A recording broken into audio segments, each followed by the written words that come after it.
All right. Thanks everybody for joining. Laura, do you want to say anything before we start? No, just thanks for being here, everyone. We know this is an optional session, so I'm glad you've come to learn a little bit more about writing science policy pieces, but I don't think any announcements, so you can just jump right in, Adriana. All right, perfect. Sounds good. Well, as Lauren said, glad you're all here. Although this is optional, it's to your benefit as we're going to do some exercises and hopefully you'll get a lot of this session because writing is a big part of any policy role. So glad that you guys are here. So, okay, can go to the next slide. All right, so 1 second, I get this situated here. Okay. So this is our first module covering communication for science policy. So I wanted to start with a broad overview about why this is important. So I'll talk a little bit about communicating your research, building off some of the previous module on science policy. And as we go along, we'll have a Google document to keep this interactive, so you're not just listening to me. We'll have a few activities along the way as you think about your research topic and what you want to write on, what kind of format you want to write about, and hopefully get a bit of flavor of that today. So a lot of this is relevant for elected official, members of Congress, and policymakers that don't have a science background, but they rely on expertise to provide input from scientists, folks in universities and societies that have this expertise to create evidence-based policy. So a lot of times you want this input to be balanced. So they'll ask for pros and cons on a specific issue for a piece of legislation or program, etc. And we want it to be evidence-based. So doing your research on the topic is important, as well as the audience, as we'll talk more about who you're talking to. And you want to look as someone who has legitimacy and trust, so they trust what you're talking about, and bring evidence to the table and be well researched when you talk to them. The other sort of side of the coin here is that policy moves fast, so you need to be able to provide feedback quickly, sometimes short turnarounds in the real world. So obviously for this program, it won't be that quick. We'll give you some chances to practice, but keeping this in a real world context. And this is why we asked you to do the podcast summaries to really get that feel for what does it mean to summarize something quickly and concisely. You want your writing to be relevant based on your audience. So again, depending on if it's local, state, or federal, what kind of issues they care about and how they like to operate. So some people respond better to data, other people respond better to personal stories, maybe a combination. Knowing your member of Congress, if that's who you're targeting, is important to be able to relate to what they're interested in. And also so that you can deliver what they need from you as a constituent, as a researcher, providing evidence and input. And then finally, it should also tell a story that is based on a compelling narrative, but also backed by data. So as I said, a lot of times they'll relate to you because you're from their district. You can talk about issues going on there that you're coming to them for. And it's evidence-based, but also if you can frame it in a way that's a story-based and understanding the context and why it matters to you, that goes a long way. So just a few general concepts here. We can move on to the next slide. Thank you. So in communicating with policymakers, there are a few things to consider. Policymakers, as you might imagine, are really busy, bombarded with a lot of information all the time. So you want to be really concise, synthesize their information, frame and tailor the information to ways in which they can understand this information. And this includes understanding both the psychology and policy studies. So there are also some publications out there that relate to how to talk to somebody and appeal to their emotional side. Again, some folks may have stories and reasons to support certain things because of their own personal story and how they relate to those topics. Again, in the real world, you want to also think about how to time your communication based on what's going on in the federal landscape at the time, who's in office, again, who might be supporting your issues, and doing your research on the legislators we'll talk about later in the program, and what's going on in your state or federally on that issue is important to know and have the background on that. The flip side of this is also you don't want to wait until the perfect time. So there are specific times on particular topics that are worth approaching a policymaker on if you're asking for federal funding, for example, the appropriations process. We'll talk about that, and that usually happens in the spring. But because policy is so dynamic and changes a lot, and the issues that are pertinent now may not be a year from now, you also don't want to wait for the perfect time. So it's a bit of like knowing the game and the timing. And we'll cover some of this as we move into some of the later modules. So I think also if you're thinking about how to approach a policymaker and formulate your ideas, I think what we'll teach you here will be helpful for different versions of a pitch, oral and writing. And again, thinking about practicing that before you talk to them. And then finally, also making your communication relevant so that you engage, so to speak, with real world policymaking and current issues, right? So what's going on in Congress right now might influence what you're able to do. And it's not always a perfect time. It's not always an orderly process. Sometimes things happen you have to respond to. And you'll be able to do this in real time as things unfold. So you need to know also the background on what policy issues are sort of top of mind to your member of Congress, if that's your target. Next slide. So 3 key questions to ask yourself anytime you communicate to policymakers. This goes, this is broad because we'll talk about writing today, but in general, who's your audience, right? So for example, who this is for, what are their interests in the topic, what have they supported before, what do they know about it, did they write any bills on it, are they on specific committees, for example, that support those things in the background.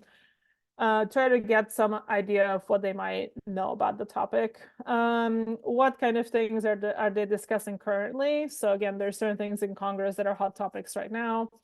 And also considering actionable solutions to the problem that you're bringing to their attention.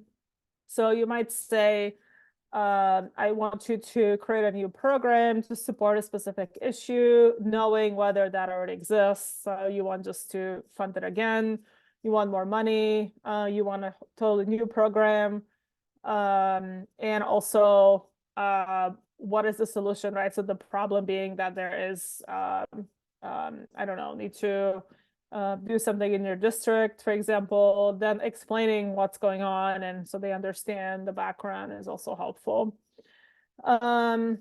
So obviously they're interested in responding to their constituents and trying to solve the problems, but also if you have a problem if you have a solution to the problem you bring to them, that will be appreciated to suggest things that you want them to do.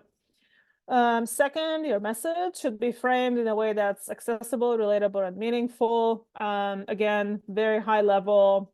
They're going to care probably about how do they support their constituent, their states, but also because if they're in federal policy, how this is going to help this country, right? So you'll hear this from other people in the program too. There's a lot of discussions about US versus China, and how we can maintain the US as a leader in science, that sort of thing. Sorry.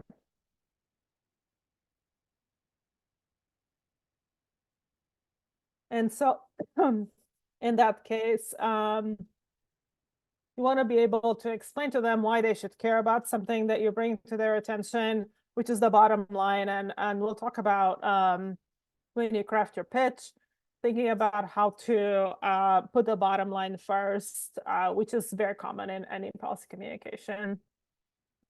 And the medium, again, speaking versus writing, even though this module is about writing, it's worth thinking more broadly about whether something is better solved through a phone call or talking to your member and their staff, science staffer, whatever it is, or whether it's sending a letter to their office, that sort of thing. So that'll depend on the issue. And when you're speaking, obviously we'll talk about this as we look at pitches, but you're starting to think about this. You'll need to be able to keep the audience engaged, state your main point first, and then build on that, as we'll talk about. And there are also particular principles on writing that we'll get into on a couple of slides. So next slide.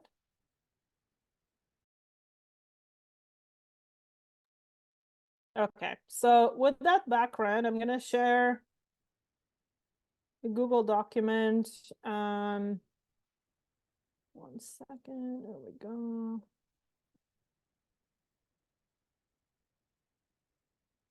So we use this throughout the module today.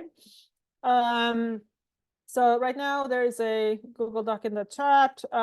What we want to do is get you to start thinking about what you want to write your policy piece on. So part one, who it's for, and then what is your message to your audience, right? As it obviously doesn't have to be polished right now. Well, this is going to help you formulate your pitch and your writing piece and everything.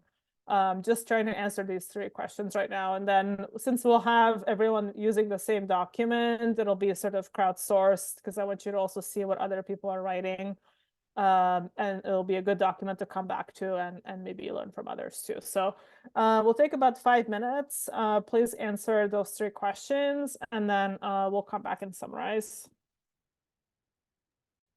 So just to clarify, Adriana, they're writing their thoughts right on that document, just like that anonymous chinchilla was doing right there. Yes? Yeah. Okay, great. Thank you. Okay. And then also, again, prepare, even whether it's a written document or oral pitch, always have an outline, which is why you're making you do that, to get in the habit, just for yourself to do that. And again, be prepared to edit, rewrite, revise, and cite your sources. This is important, especially in writing. And again, for yourself to know that you're setting the right things that are current and relevant. So moving on, next slide. Okay, so you've probably seen this diagram before, and this is a really critical thing from today. So if you remember nothing else, this is the crux. Academic writing is very much starting with the background, followed by supporting details, results, and conclusions. Policy writing is you're flipping the argument or flipping the triangle. Start with the bottom line, and then answer the question, why do I care?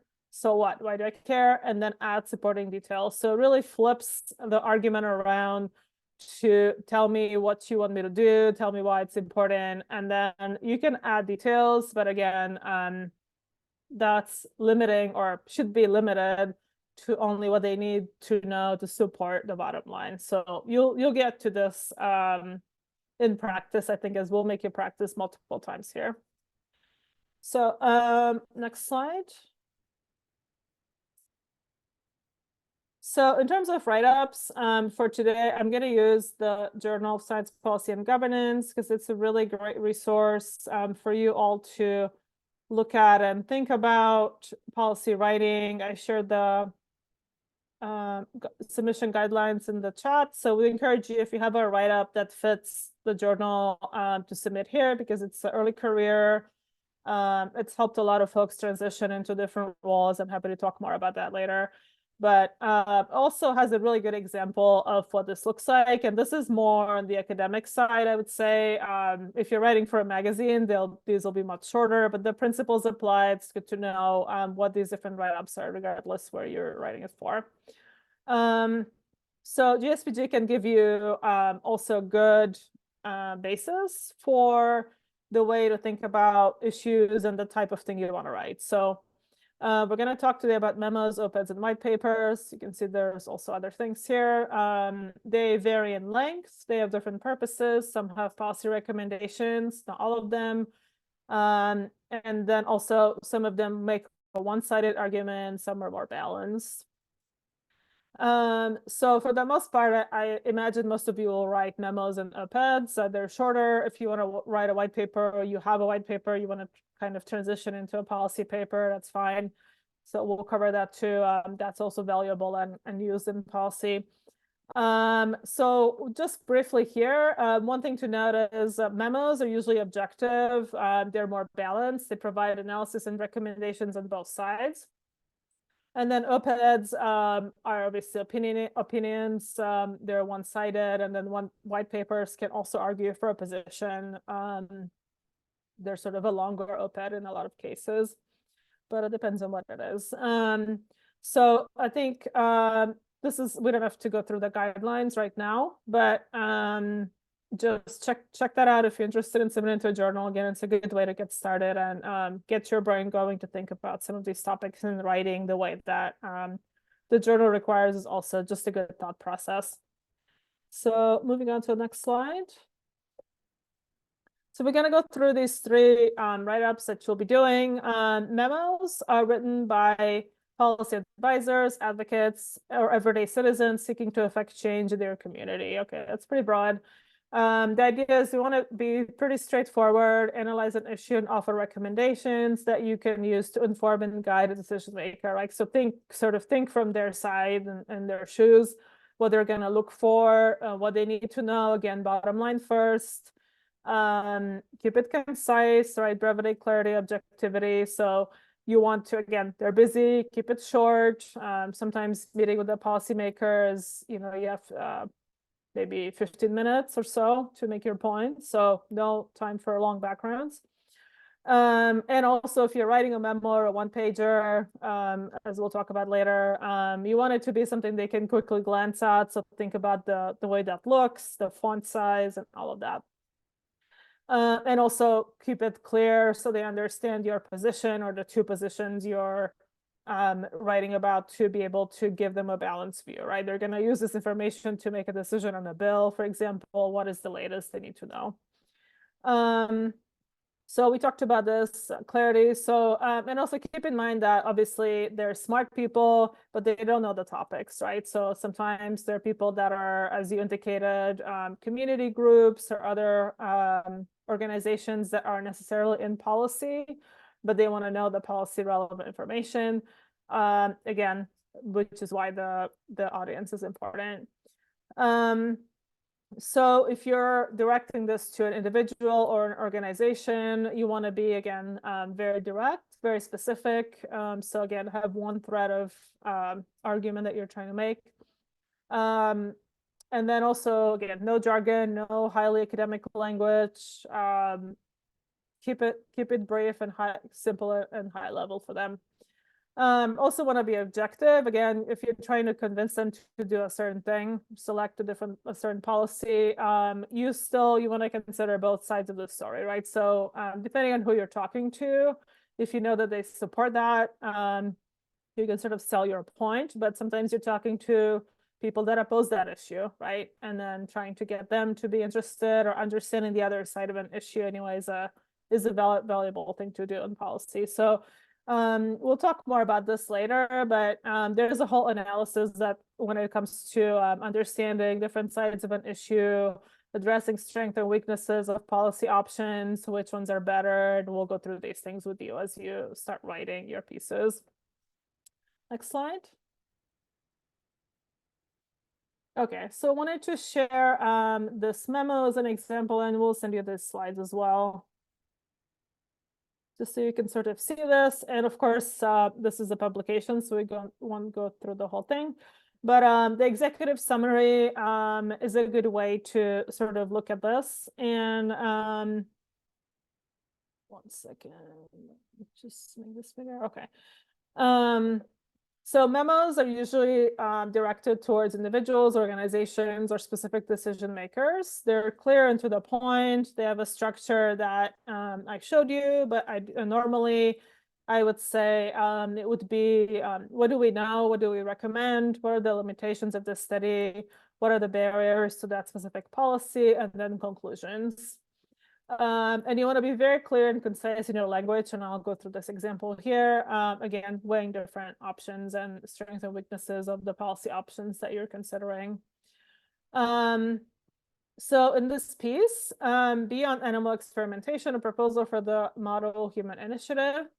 You would write this, you would have a header. If you're writing this to a legislator, it would be sort of in a letter form, or having to, from, date, and subject, a summary of the memo, very brief. Then you go through the background and context. So I'm going to walk you through this here for this issue. So background and context is non-human animals have served as a long-standing model for biomedical research. Okay. And so they're saying that animal research as a whole is justified to inform human health. Not really too controversial. The context being that this is something that has been studied for a while. You can see they cite a paper from 2015. This is a long-standing issue. Okay, I believe this research now because it's cited and the background is legitimate, hopefully. Then they go into the problem. However, the evidence demonstrates the lack of productive utility of animal models for human disease, right? They're not good for human disease. Okay, now I understand it's very blunt, right? The evidence they're basing this on, you can read that yourself, but the idea is that species vary between animal models. It's not always reliable for human disease. This isn't going to be necessarily helpful. There's some of them fail and so on, that middle part, right? So again, they cite all the statements, right? So it's a good way to make an argument to say that this is how things are and it's well backed by data. And then the justification, or the things they recommend, is NIH should expand efforts to improve the translatability of preclinical research through establishing the model human initiative, which recognizes the limitation of animal experimentation and fosters growth of infrastructure, so on and so forth. So the things I underlined are sort of pivotal to this, right? This is the background. This has been done for a long time. However, there's a problem, and this is the problem. And here's what we recommend, right? Pretty easy. And of course, the paper goes into details of all of that. So I think this is a good sort of framework to think about this issue and how that's written. In terms of what they recommend is very simple. Please create this model human initiative. I talked about policy alternatives, right? So a lot of these papers in JSPG go through with the best policy options. So we have, we propose different options and we chose this option because it's the best and so on. So I encourage you to read those papers. But this paper specifically doesn't have a lot about alternatives, limitations, and barriers, right? So when I think about what are alternatives? Say your policymaker may say, well, this is too much money, I don't want to do this. Can you give me an alternative, right? That's good to know. And also limitations and barriers, what kind of things might come up with this issue, right? This is my, gold star. I want to see this happen. What kind of things might there be in terms of counter arguments, right? Too much money, too many people would have to be hired to do this. It's not going to happen this fiscal year. There's a new Congress, so on, whatever. So thinking about the background here and what barriers you might encounter, what responses might there be. And again, having alternatives and trying to counteract these barriers, essentially, things they may come back to you with and say, this isn't happening and this is why it's not possible. Is good to think about. And again, a lot of these papers go through that and try to counteract that. So for this particular example, we're going to move on to the next slide and have you think about this yourself. So memo activity, again, very simple premise, right? Create this program. What alternatives might you come up with? And then what are limitations and barriers in the memo? So again, this is a lot to take in right now, but again, just to get your mind thinking, if you get this case and you said, okay, this is what I have, what would you write here? So part 2 memo link is there in the chat also. And again, 5 minutes, we'll do this. fix. Some people are still writing. Thank you. All right. So again, for memos, you want to think about both sides. Alternatives for this one, again, wanted to provide a very specific example here. So incentivizing, okay, clean technologies, public awareness campaigns.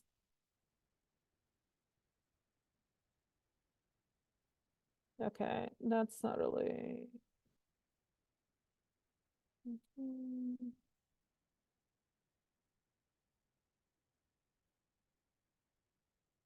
Genome and epigenome engineering, in vitro human cell lines. Okay, that's an option.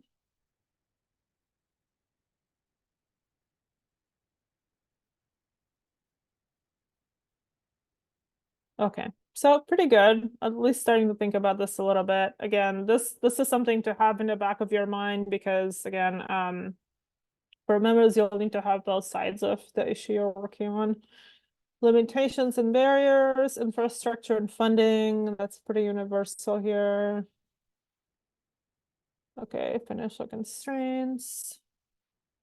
You're missing people to trust new techniques. So yeah, there's that trust in science. You need to really explain the animal models to them and how that all works and why this is good or not. Okay, let's see what else here. Lack of resources at universities. Okay, so that could be also funding. Again, think about this as who you're targeting this memo to, right? If it's a legislator, if it's a university person, that's fine. If it's a president of a university, that's different in terms of the action they can take and so on. So pretty good start, but again, it should be a little more targeted to the person you're writing to. Okay, we move on to the next slide, or yeah, if you can pull up the slides.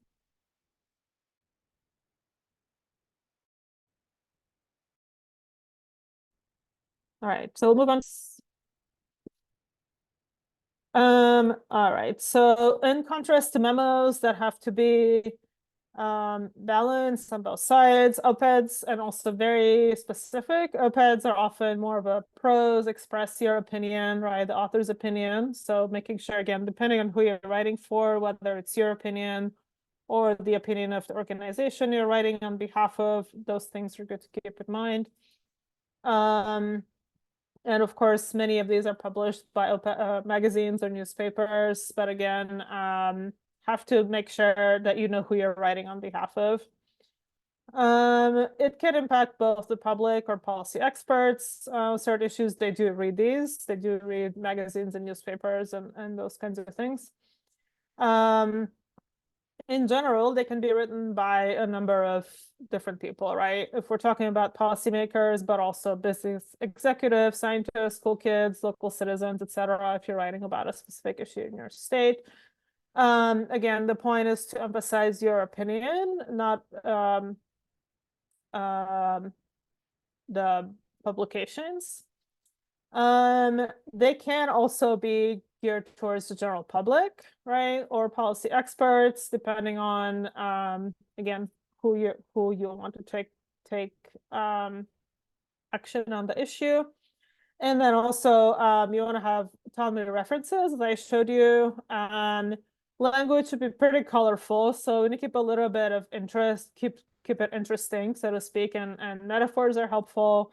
Again, think high level and concrete. And then also important to do your research on the topic so you can write something that's compelling and you want to grab them in the first couple of lines. Generally true for all these write-ups.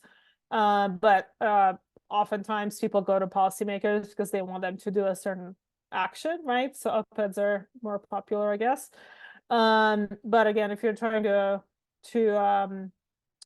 argue for something on one side and strongly so, that's what you would write. So I'm gonna show one example again of an op-ed that's doing this.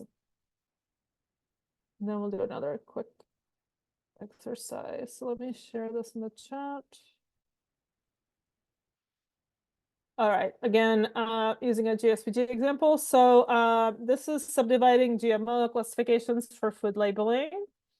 The op-ed structure starts with the lead, which is basically the hook, use hook to keep it current and timely. Setting the scene, grab your reader's attention, so your introduction.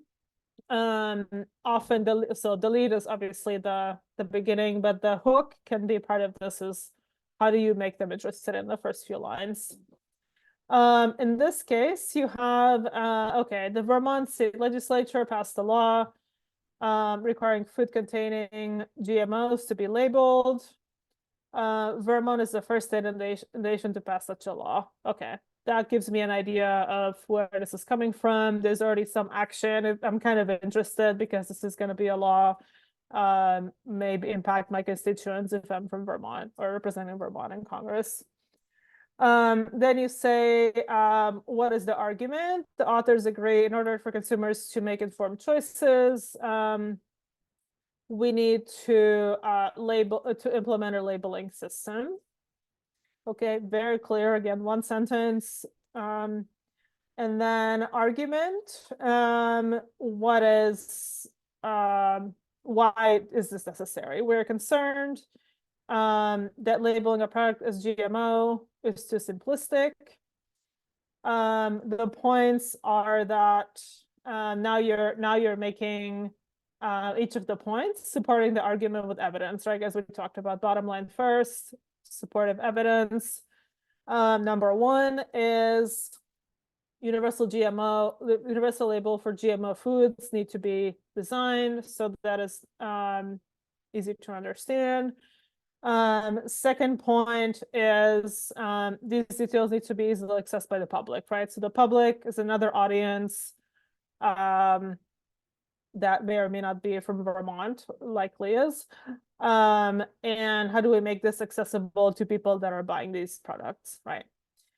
And then you have a paragraph that we call to be sure, which is you're trying to preempt your potential critics by acknowledging any flaws in their arguments, right? Which doesn't exist here. So I'm going to get you to think about that. And then also, again, addressing any potential counter arguments. So these are things, even if you have a strong opinion and you know why this should happen, somebody's going to post that and say, I don't believe this. Why is it important? Again, keep to your point and try to appease the counter arguments. And then the conclusion comes back to your lead, trying to summarize the point and so on. So this piece proposes one aspect of this issue, right? There's many other ways to think about this and why it should happen, and could be expanded upon, right? So we'll practice now again for 5 minutes. What should the next slide? What should the to be sure paragraph contain? So this means if somebody comes to you and says, I don't believe this, I don't want to do it, what is a counter argument just to explain why this is important to do?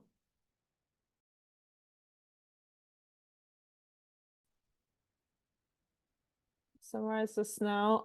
It's really interesting to see the different responses. So this is the reason why we're doing it like this, because I wanted you to see what other people are thinking. And depending on who your audience is, it's going to be a different argument, right?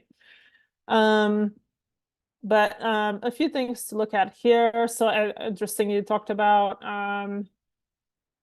food is an emotional, spiritual connection. Okay, the values. So knowing their values is good. Genetic manipulation should be better understood to not be perceived as harmful. Yeah, I think you need more details there. Okay. Practicality and consequence on consumer purchasing trends should be included. Yeah, so that kind of stuff may be in the publication. I would encourage you to look at that if you're interested in this topic and see how they formulated the background and their various policy recommendations in there. Okay.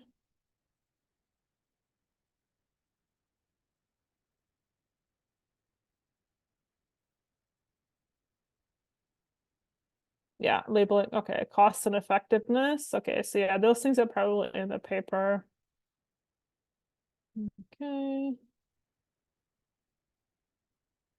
Creating a public information project. That's interesting. All right, great. Very interesting answers. Okay, so now we'll move on to the last type, the white paper. If you can share the slides, please.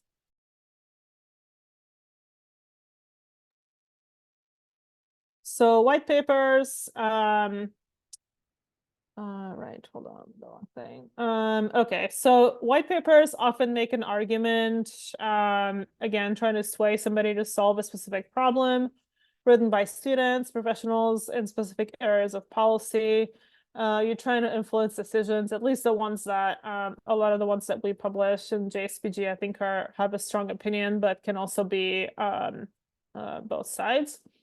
In this case, based on a lot of the ones I've read, they're aimed at influencing decisions and advocating for a specific position. They can also be for a broader audience, not necessarily policymakers, also the public, depending on who you're writing for. I think some of you all had other audiences too, that include insurers and universities, so that's fine too. And you want to use, again, be very well researched and technically documented. So again, it's understandable that that you understand the issue. It's important. This is more like, long academic paper type format. So, but again, they are used in different specific policy settings. So I think it's still valuable. And then, but because it's a longer paper, it's a little more looser in terms of format. But still follows a general structure. And again, if you're trying to influence decision and advocate for a specific position, it's a good way if you want to elaborate to write something longer like this. The main thing here, and I think in all these write-ups, is to demonstrate that you're an authority in the field. You understand the background, why they should listen to you, and again, coming with really well backed up points that are backed up by data when you're talking to whoever your audience is. So let's go through an example here. I'm going to share this white paper in the chat. All right, so this one's interesting. Talks about developing state fellowships in the state, which is now a very hot topic and has evolved considerably since this was written. The white paper is similarly contains an executive summary, which is again brief summary of what the white paper is. Can understand what it is, and often is shorter than this even. So as concise as you can make it. And then this summary is also actually shorter than some of the other ones. Then you have the background problem, which helps you understand how the readers can make decisions, but also shows that you're an expert if you understand the background, is the case in all of these. And you would also state the problem again early on. And then you have solutions and recommendations, conclusion, which is hopefully follows this logical argument here, and then propels the reader to take action to further your goals or solutions that you proposed. So the call to action, and then what the reader should do as a result of this. That isn't necessarily part of an academic paper where you're stating the facts and things are found. More of a, obviously in policy, we're trying to argue for specific positions or get somebody to do something. So in this case, so it starts talking about policy fellowships. There are many such fellowships at the federal level. State level fellowships are beginning to emerge as opportunities for scientists and engineers to engage. And that is interesting, and knowing a lot more about these fellowships now. They're actually set up in different ways across states. Some of them are run by academies, some of them are from universities. It's really a mix. And so this paper makes a great point that there needs to be some design of how these are going to happen. So at this point, when this paper came out, there are a few that existed. Now there are a lot more, and they're all set up differently. So there isn't one sort of state level model that works everywhere. So that's what they recommend. Understanding the particular structure and needs of state government. That does depend on what's going on in the state and how this is set up. What the state needs from scientists may be different in certain states, depending on what they're dealing with and who they want to engage with. So it's really fascinating read just in itself. But anyway, the idea is they're arguing for understanding how the structure should be done, what the needs of the state government are, where this sort of fellowship might help to infuse scientific talent into the state. And so then the question here is going to be, how can these recommendations be enacted at the state level, right? So this is all you had, this summary, which is often what policymakers have. What kind of things would you think about to develop these structures, right? So that's your task for the next 5 minutes. How would you actually enact these in the state?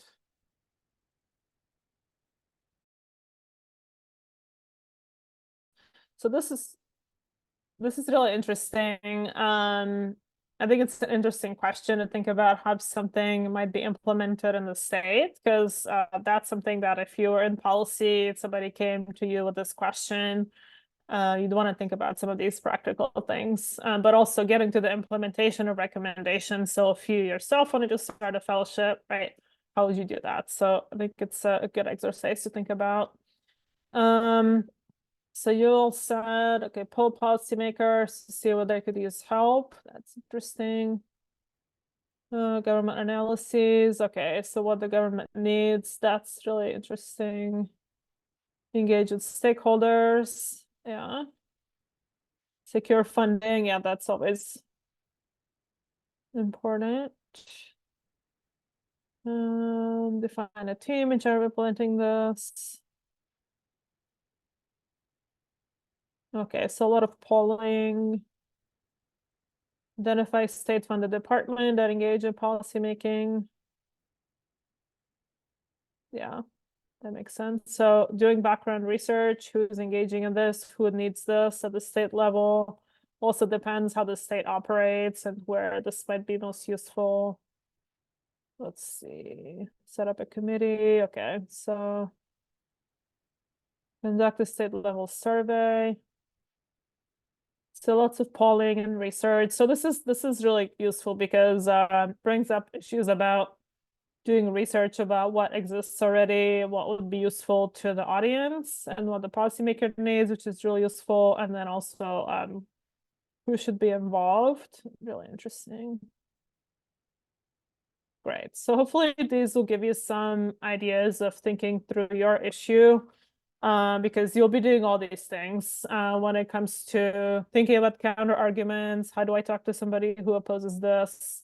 How do I implement the policy change? Because if you go to a legislator and say, I want to start this program, they're going to ask you, how much does it cost? Does it already exist? What are the practical aspects of this I should think about, which you sort of did here when you're thinking about a fellowship, but really can apply to anything and how you would actually do that in the state. All right, sounds good. Can we pull up the slides?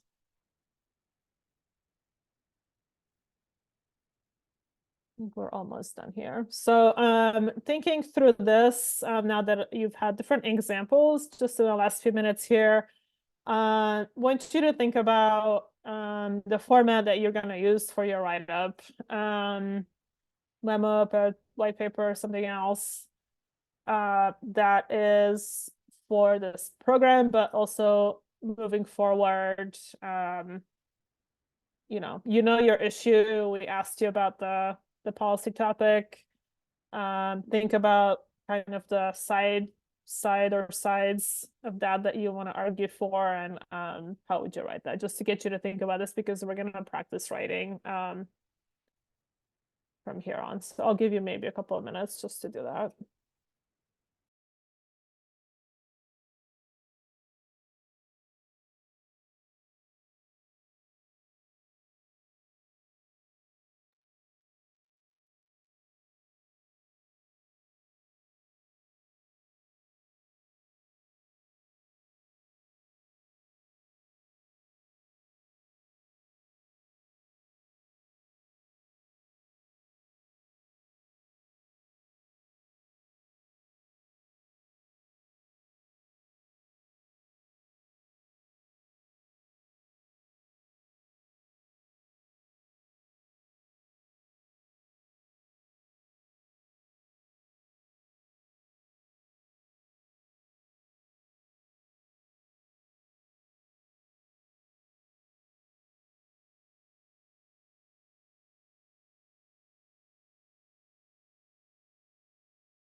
Okay, this is really helpful to see, and want you to start thinking about your specific issue and what you want to argue for and who you want to do it for. So hopefully all of these prompts will be helpful as you think about your topic. Looks like you all have good arguments about why you want to do a certain thing. Okay, that's good. And this is for you all to think about. You can come back to this document and think as you're writing, hopefully revisit some of these questions for your own topic. But I'm excited to see what you all come up with. And then the last slide is just some resources, and we'll share those out around science communication, examples from people who have written things, and then some toolkits. I think that's the last one. And the last slide is resources for writing, specifically the different types of things. And obviously, if you need more, we'll happy to chat. But these are good fundamental things to read as you're thinking about your writing. So that's it for me. I'm happy to hang out to answer any questions you have. Wonderful. Thank you very much, Adriana. That was useful. It was practical, and I saw a lot of really good ideas coming through. If you all can join me in just giving Adriana a round of applause and thanking her for her time to walk us through. And I hope you all found it useful. It's going to be good as we go through and write, continue with our assignments for the Science Policy Certificate Program. So I'm glad you all took use of this time and Adriana's expertise. Like Adriana said, she'll stick on, but otherwise feel free to log off, and we'll send out a reminder email for module 3. That'll happen next week, Monday. All right. Have a great day, everyone. Okay, I see there's a question. Who can be considered an expert as Dolores Sawyer? Okay, while writing a white paper, what if our chosen topic is outside the scope of our specific research? Yeah, I think you definitely can be. If you do your research, and a lot of people do policy work that's unrelated to their research, myself included, how I started in the field. So I think if you do your research and have credible sources, but also if you're a trainee, that's the other side I didn't talk about, but maybe we'll bring up in another module, that they like to hear from young people and what they're going through and all of that. So I think if you say, like, I'm a student, so-and-so studying this, but I want to talk about something else and have some good sources for that, I think you're fine. Are we affiliated with a current university? It's up to you. You certainly can. I think for this exercise, I will say some people prefer to write in their own voice, and I've had to do that many times when I was at universities because they don't like you to say that you represent the university. If you feel like you want to do that for this program, that's fine, just for practice. But there is a difference between saying, like, this is my opinion and I'm writing this for me, versus this is the university asking you to do something. You can do that too, but it's a different framing.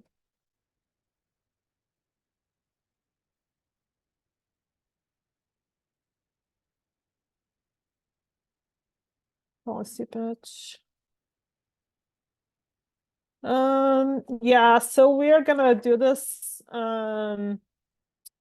more as we go along, as this was our first communications lecture, but it's, I would say, somewhat similar to the way that we sort of talked about the flip pyramid.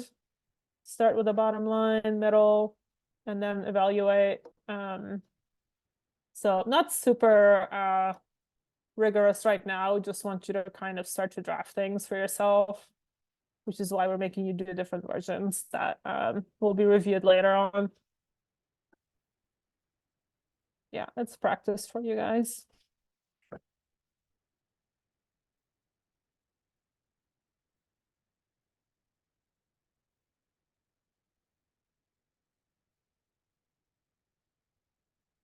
Anyone else have questions? Hopefully this was useful.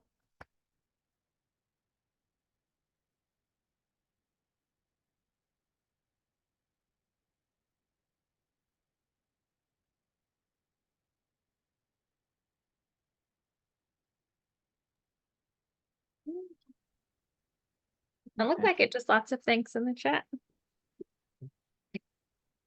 All right, I'll go ahead and stop the recording.